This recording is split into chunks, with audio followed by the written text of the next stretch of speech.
ચર્યા હોય ખાસ એમના મિત્રોની ફરમાઈશ હોય ત્યારે વાહ બડે એ જીગર ભુવાના કાળી બેસોની ચોકડી પાળો લોકોની નજર્યું લાગશે જીગર ભુવાના કાળી રે બેસોની ચોકડી પાળો રે લોકોની નજર્યું લાગશે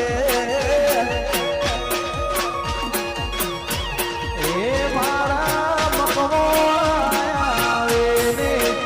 મારા ભીખા